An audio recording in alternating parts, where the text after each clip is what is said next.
Hey guys, welcome and welcome back. It has been 4 months since my surgery and it's time to talk about it. So I had ADR surgery on my cervical spine, and ADR surgery is artificial disc replacement. And I'm not going to go too much into the whole history before the surgery, but I did want to talk about how my surgery went and how my recovery is going to help people out there who may be going through something similar. So just a little recap. A couple of years ago, I started having some symptoms, and it started off with some facial pain, and I thought that it was something to do with my teeth. Maybe I needed a night guard. I saw several dentists about it, and I've had TMJ in the past, and so the dentist just kept saying your teeth are healthy, we believe it's TMJ, you should get a night guard or try some over-the-counter night guard. And so I did that. The face pain started to get worse, and then the face pain started turning into neck pain. And so I had been seeing my primary doctor about this, and basically he said I should go do physical therapy, that I could have a neck issue, and I started doing physical therapy. I did physical therapy twice actually in the time frame between before I got my surgery done. And so the first time I did physical therapy, I was having balance issues also. It wasn't too bad, but I was like, there's something going on here, and you can have balance issues if you have a neck problem. And so I ended up going back to my doctor, and after about a year or so of trying to figure out what is wrong, I saw different specialists. They thought maybe it was a muscular problem. I saw physical therapy twice, like I mentioned. I had been to an acupuncturist. I had done massage therapy, and I ended up going to the ER one day. And I actually ended up going to the ER twice for severe face and neck pain, and vertigo once. And so I had been prescribed muscle relaxers, and the muscle relaxers and the pain medication that I had, it would not touch the pain that I was experiencing, and so that's why I ended up in the ER. And so because things were getting pretty serious, and it seemed like it was getting serious quickly, I had CT scans done at the hospital, and then when I went back to see my doctor, I went ahead and had an MRI done, and they were looking for more serious problems. They were looking for lesions, also known as tumors. Like, they wanted to know if I had a brain tumor or an ear tumor, or anything, seizures, stroke, evidence of a stroke, because I was experiencing some balance issues.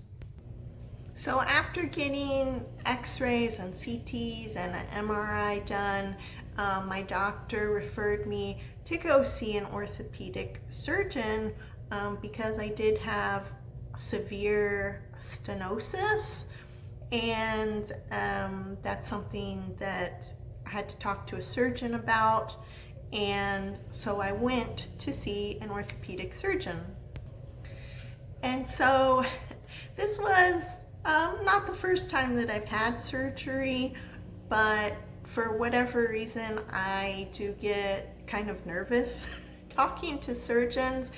Usually, I think it's because, I know that I'm talking to a surgeon for a reason, that the issue could be serious, and so that's why I get nervous. But anyway, so I went to see this orthopedic surgeon, and the orthopedic surgeon told me that I had the severe spinal canal stenosis, but also something called OPLL.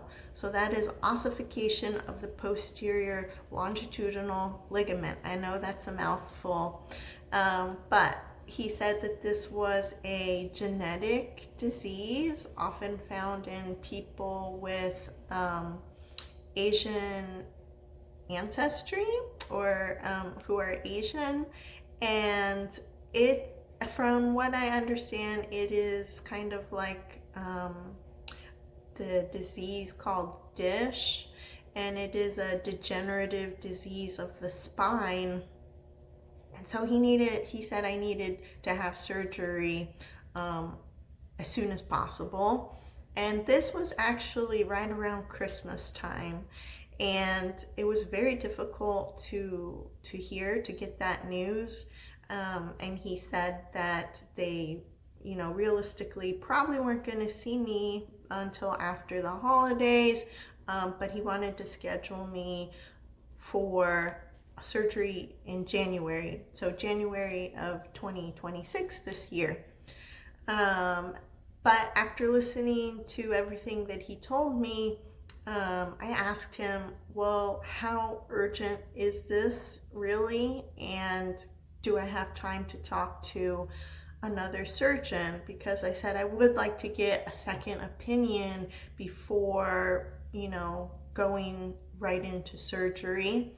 And he said I did have time to speak to another surgeon, but that the surgery should be done sooner rather than later. Now, because this was a spinal surgery on my neck, I also wanted to consult with a neurosurgeon. So the other surgeon deals with bones. He's a bone surgeon, orthopedics.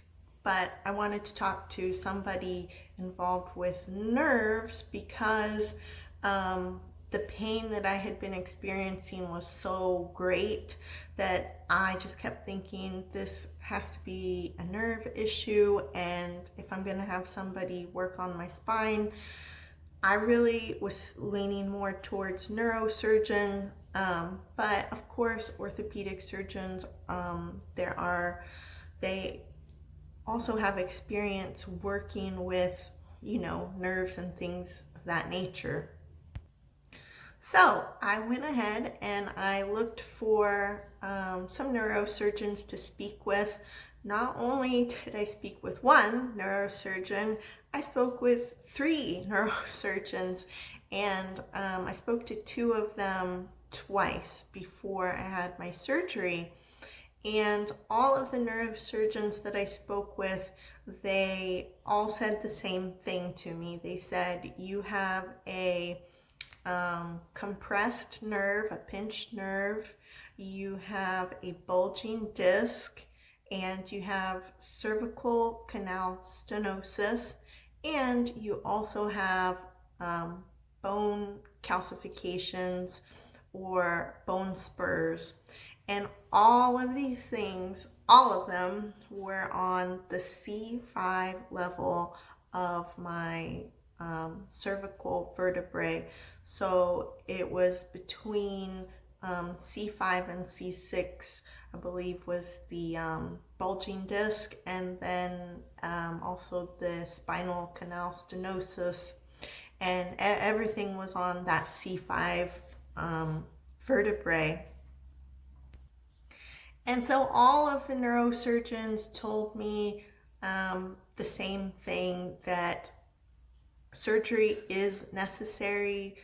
You cannot continue with conservative treatment. That will not help your situation. And the The thing that they were most concerned about actually was not the pinched nerve. So that concerned me because that is what was causing a lot of pain. But they were more concerned with the cervical canal stenosis and the bone spurs. And they said that the cervical canal stenosis was so bad that it could cause paralyzation. So I could become paralyzed either, later on in life. I could slowly be paralyzed, or if I was in some sort of motor vehicle accident, I could become paralyzed. And I had one surgeon tell me that I should not go see a chiropractor, and I said I have not seen a chiropractor, and actually the people in the ER were cautioning me about that as well, because they said you can be internally decapitated. And so, when people tell you all these frightening things, not just people, but professionals, doctors, surgeons, it is quite scary. And I have to say that after my consult with the first surgeon, the orthopedic surgeon, it was just devastating. And I just got in the car and I just started crying. And I cried because of the just stress over the whole situation and the sadness over the whole situation and fear over what's going to happen, and also in a weird way, like relief, because it was like, okay, we finally know after all this time like what is going on. But then after speaking with all of the neurosurgeons, I felt better. I felt like I had some hope. So actually all of the neurosurgeons told me the same thing, but none of them told me that I had OPLL. And I did try to directly ask them about OPLL, and it's not that they didn't want to answer that, but they said, all of them said, we believe this is what you have. And so I feel like the diagnosis from the first doctor maybe was not accurate. I don't know though, I'm not a doctor. And so, okay, so they tell me everything that I have that's wrong and what they can do to help treat me. And so I have some hope now, and but I'm still, I went to see 3 different neurosurgeons because I was looking for the best neurosurgeon. I was looking for my options, and I wanted to be sure that there was no more conservative treatment that I could do. And so meeting with surgeons is stressful for me. I don't know if you've ever met with a surgeon. I understand that they are just normal people who, went to medical school and became a surgeon, but it's intimidating, and, trying to understand what they're telling you and asking questions, it's intimidating to me anyway. And surgeons are not all the same. And I can tell you there was one surgeon that we met with who, the only way I could describe him is he was like House MD, if you have ever watched that show. I found him to be quite rude, but he was very honest, brutally honest, and I at least felt like, yeah, I could trust him, and he was honest. But that led me on to look for other surgeons. Anyhow, so I ended up speaking with another surgeon who is a Yale Medical School graduate in neurosurgery, And again, this is not like, these aren't people that I typically speak with, and so it's very intimidating. But he was very nice, very calm person, and easy to talk to, explain things really well. Unfortunately, he was not in my state. He was out of state. He was very far away, unfortunately. And I was able to speak with him through a second opinion. And so I really wanted him to do my surgery, but I just didn't know logistically how that would happen. And he encouraged me to keep searching for a surgeon in my area. And he told me, after looking at my imaging, all the x-rays, the CTs, and the MRI, that I would be a good candidate for either a spinal fusion or ADR surgery, artificial disc replacement. And so he did discuss that with me a little bit more. I had questions about that. I had more questions about the spinal fusion because the orthopedic surgeon had planned to do 2 surgeries actually, one from the front of my spine and one from the back. So one would be a spinal fusion, and then he said the second one I think would be like a laminectomy. I don't remember, but anyhow, so I had more questions about the spinal fusion. I did not know a lot about ADR surgery. So for my situation and the issues that I had, spinal fusion, from what I was told by all the surgeons, that is like their go-to, the gold standard for helping my issue. However, you know, the ADR is also another option, but not all surgeons do ADR surgery. Either they're not comfortable with it or you're not a good candidate. So I looked for another neurosurgeon and I found a gem, and he was the one who ended up doing my surgery. And he did both spinal fusion and ADR surgery, and we had a very long, in-depth meeting about my situation and the ADR surgery. And I did meet with him twice, and I also met with the Yale neurosurgeon twice, also to ask more questions about ADR surgery, because the doctor from Yale was also specialized in ADR surgery, and he could tell me a lot about it. So the ADR surgery, artificial disc replacement, as you can see, I have a scar here. That's how big the scar is. It's much smaller than I thought it was going to be, because after surgery they put this big bandage on you. I thought it was going to be like all the way across my neck. So what is ADR surgery? Just briefly, not to freak anyone out, but I do want to describe what it is, because if you're considering it, you should know.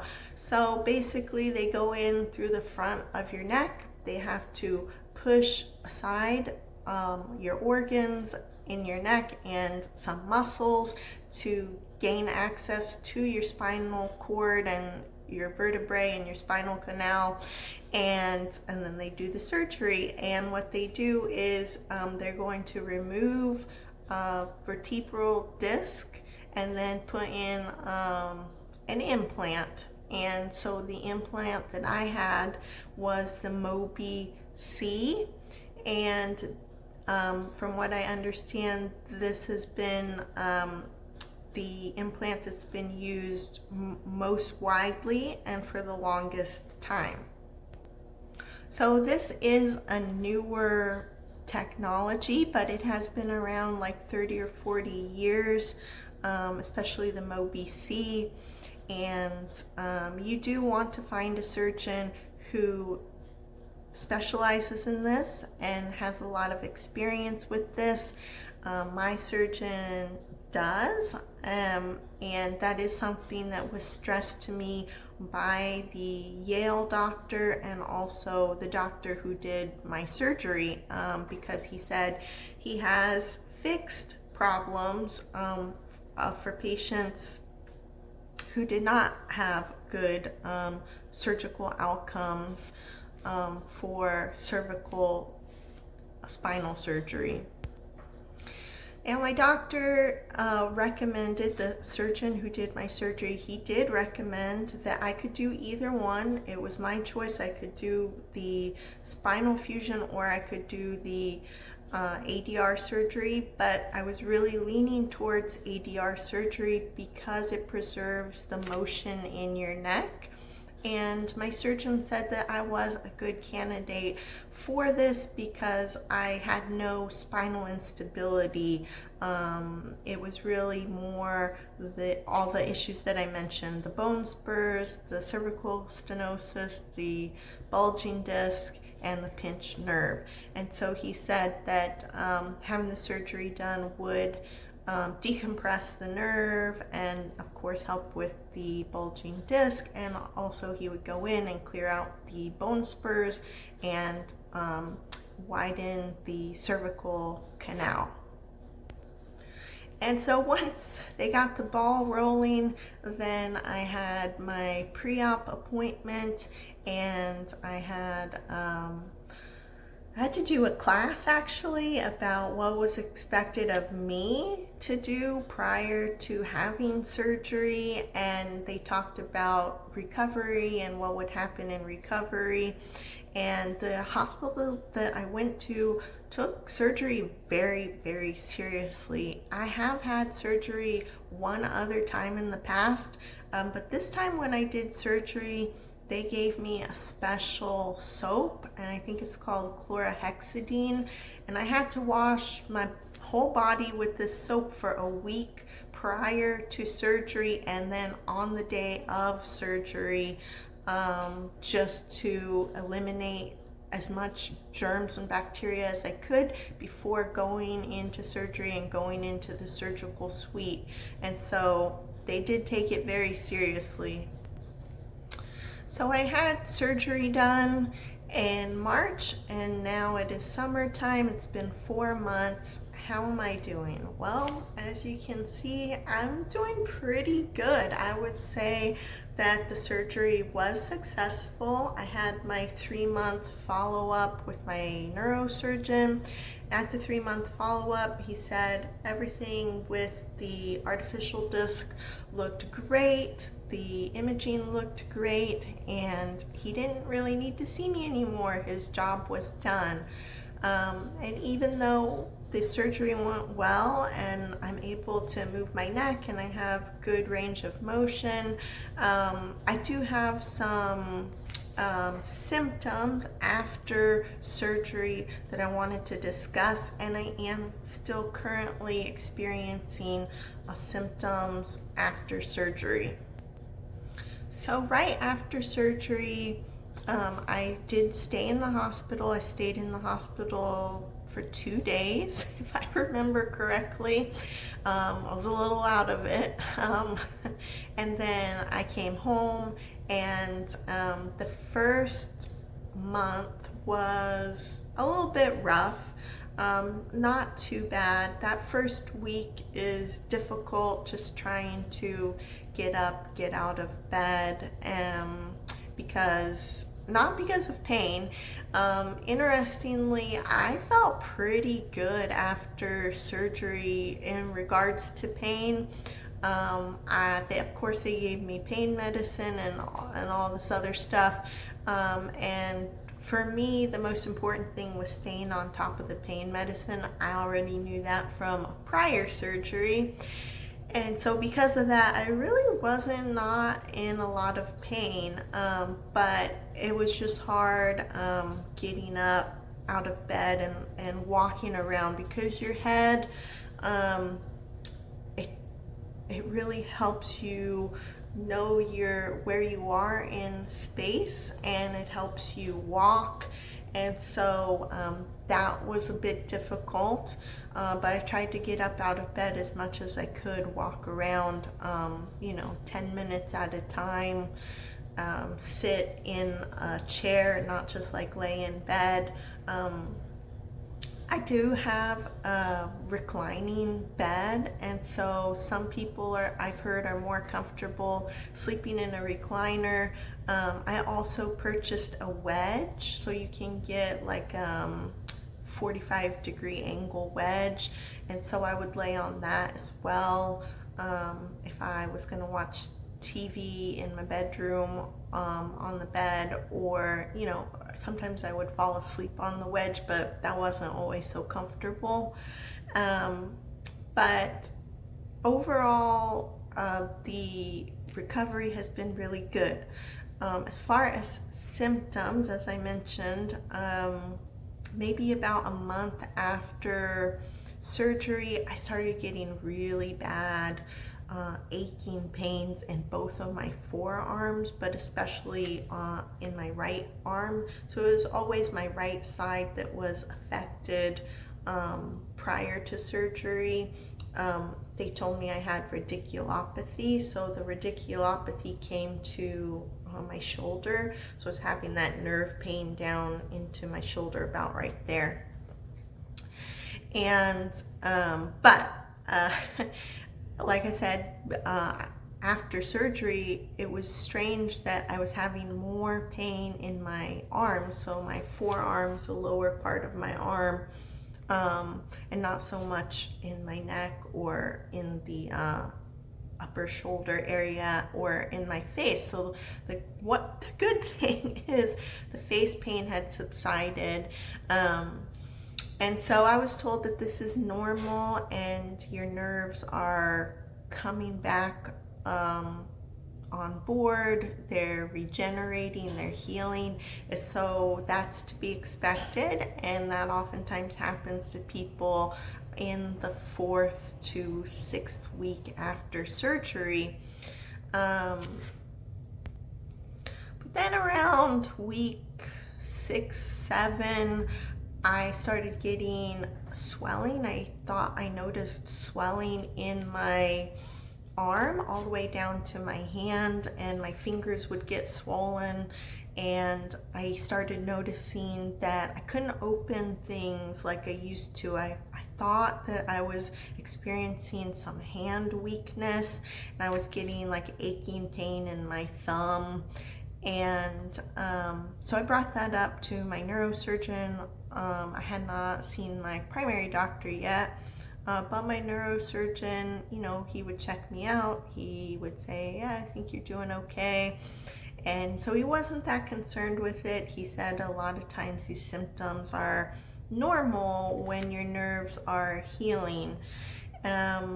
But he did send me to physical therapy with regards to the hand weakness. And so I started physical therapy around week 8, I think. And then after my 3-month appointment with a neurosurgeon, I was still having issues with the swelling in my arm. It was intermittent, coming and going, and the swelling's not that bad, as you can see. Actually, today's a good day, and so he said to see my primary doctor about that, and that my primary doctor would be taking over, my case and all these symptoms. And so the interesting thing, though, was when I went to my second physical therapy appointment, the PT that I had, she said, your arm looks kind of swollen. Have you noticed that? Have you experienced swelling in your arm? And I said, funny you should mention that, because I do experience swelling in my hand. I haven't really noticed my arm, but definitely in my hand. And so I said, I'm going to bring that up with my neurosurgeon. I'm going to bring that up with my primary doctor when I see him. And so I did. And I told my neurosurgeon about 3 times about the hand swelling. And he said, just keep going to PT and keep doing what they're telling you.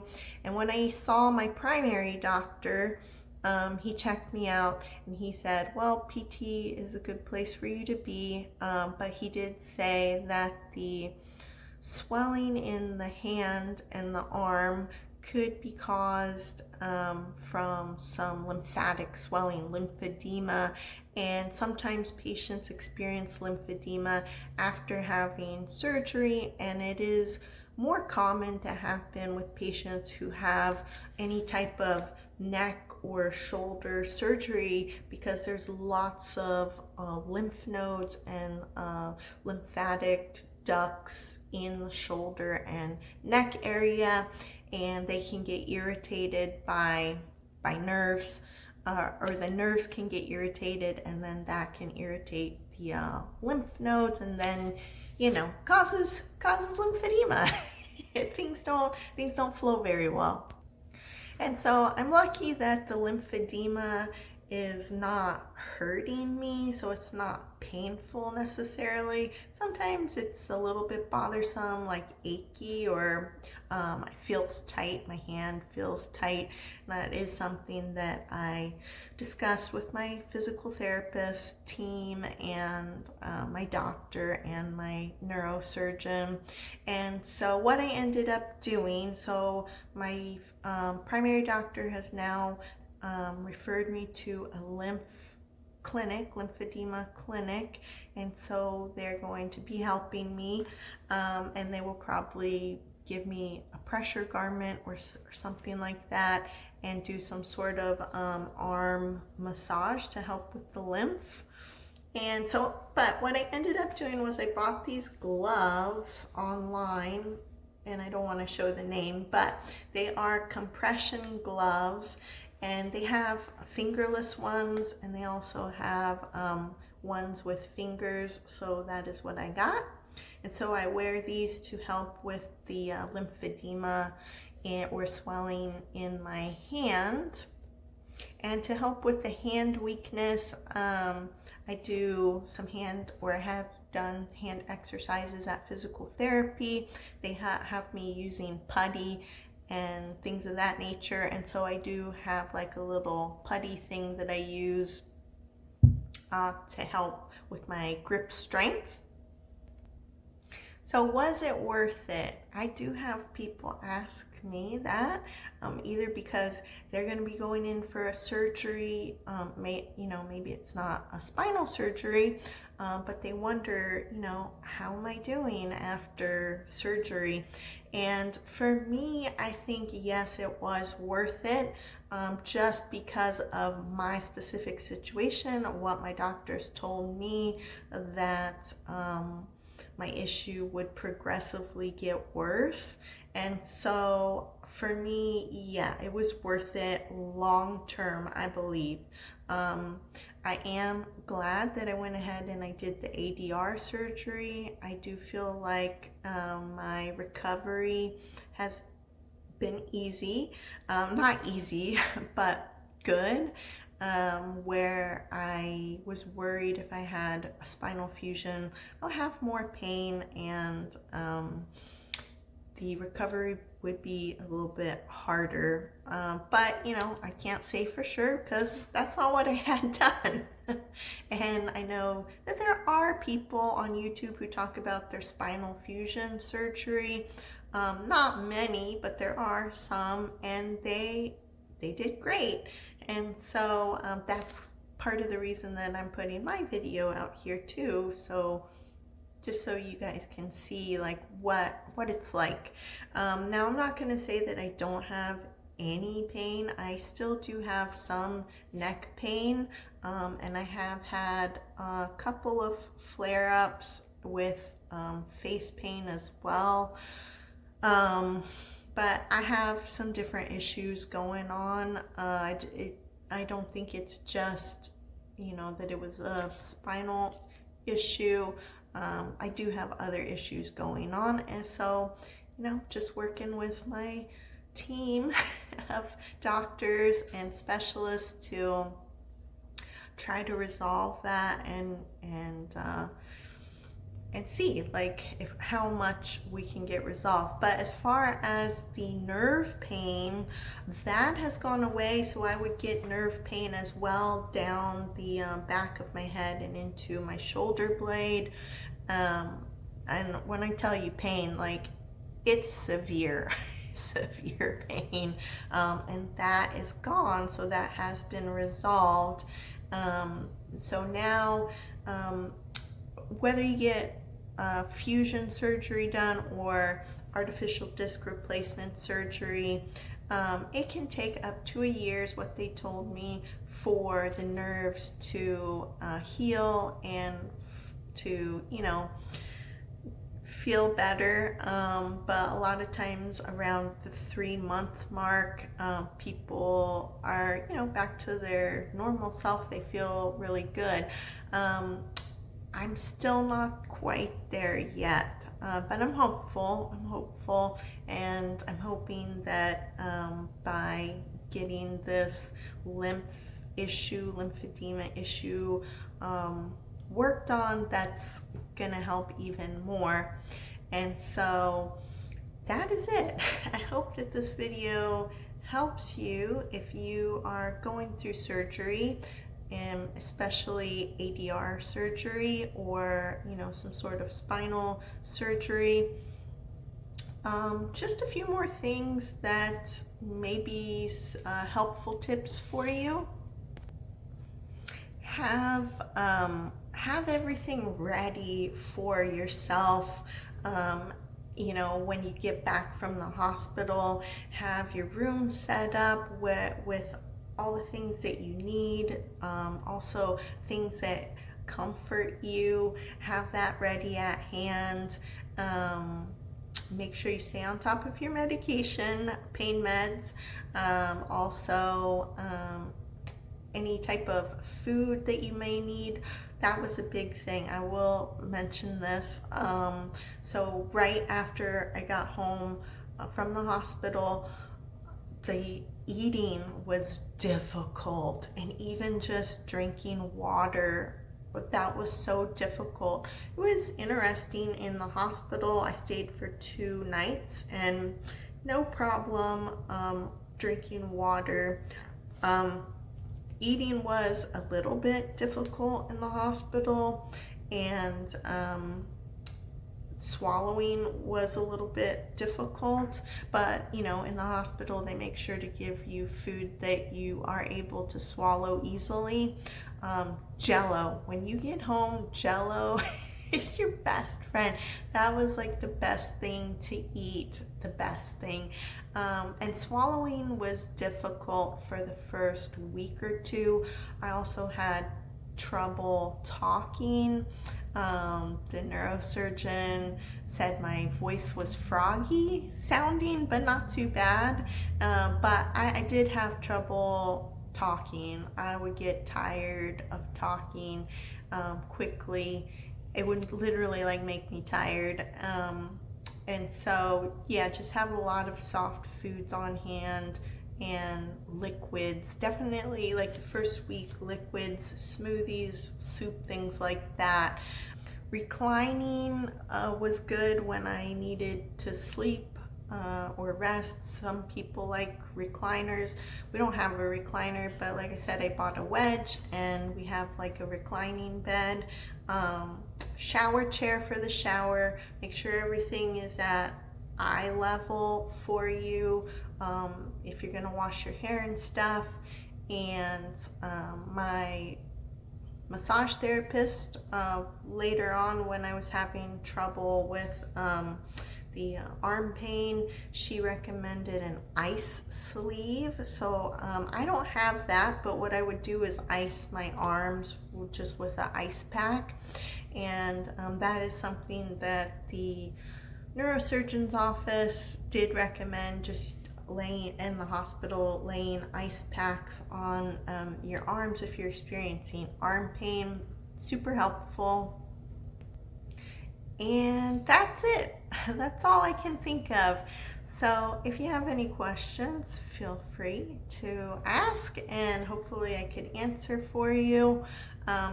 Again, this was just my experience. I wanted to share so that people can see, a positive story, a positive outcome of somebody who had cervical spine surgery with ADR. See you next time.